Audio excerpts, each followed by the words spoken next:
Ariel Henry démissionne en laissant derrière lui un bilan macabre. Assassinat, kidnapping, renforcement des gangs, corruption et le chaos total dans le pays. Le Premier ministre avait pris le pouvoir après l'assassinat du président Jovenel Moïse dans des conditions obscures. Aujourd'hui, Ariel Henry part comme il est arrivé, dans la tourmente et la précipitation. À Porto Rico, où il se cache depuis qu'il est empêché de remettre les pieds sur le sol national, Ariel Henry est contraint de démissionner. À présent, ses maîtres, les Américains, semblent le traiter comme un paquet de chips périmé. Qui pour remplacer Ariel Henry? Un conseil présidentiel doit être nommé. Les tractations commencent. Les rapaces de la politique aérienne haïtienne sortent du bois. Les PHTKistes jovenelistes, ces artisans du chaos, la famille naturelle d'Ariel Henry vont sans doute essayer de se refaire une jeunesse. Guy Philippe, le révolutionnaire en carton, est timide.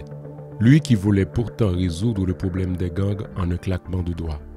Voilà que le premier des chefs de gang a pris la fuite. Où est passé le révolutionnaire? Pourquoi ne prend-il pas le pouvoir? Mais il préfère plutôt faire des promesses. Mais pas des moindres. Il veut amnistier les gangs. Oh, qu'est-ce qu'il est généreux, ce Guy Philippe. Il veut tout pardonner. Les vols, les viols, les assassinats et les kidnappings. Au diable la justice. Et Jean-Charles Moïse, le chansonnier national, pourquoi ne profite-t-il pas de ce vide pour prendre le pouvoir? Peut-être qu'il a besoin d'être sur le dos de quelqu'un pour se sentir à la hauteur.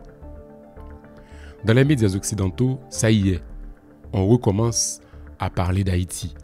Partout et en boucle. Le chef de gang, Barbecue, est sur toutes les chaînes d'infos. C'est la star du moment. Les journalistes se l'arrachent. Eh bien oui, c'est plus facile de montrer Barbecue en Kalachnikov et ses sbires à ses côtés que de parler du soutien du corps groupe et des Américains au nouveau visage du PHTK incarné par Ariel Henry.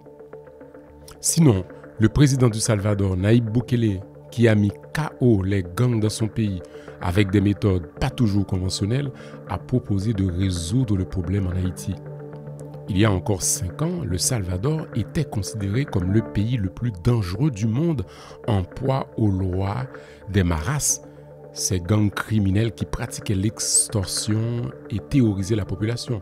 Depuis que Nayib Bukele est arrivé au pouvoir, la criminalité s'est effondrée et le Salvador se targue aujourd'hui d'être le pays le plus sûr d'Amérique latine. Mais les Américains ne semblent pas être intéressés par cette main tendue par Bukele. Oui, je dis bien les Américains parce que ce sont eux les vrais maîtres du jeu. D'ailleurs, ils ont donné un ultimatum de 48 heures aux acteurs politiques haïtiens pour nommer un conseil présidentiel. Sinon quoi? Sinon, ils vont sûrement en imposer un. Dans l'attente d'un dénouement rapide, le peuple haïtien est laissé pour compte, ne sachant à quel saint se vouer. On peut se demander quelle a été la mission réelle d'Ariel Henry et pour qui travaillait-il.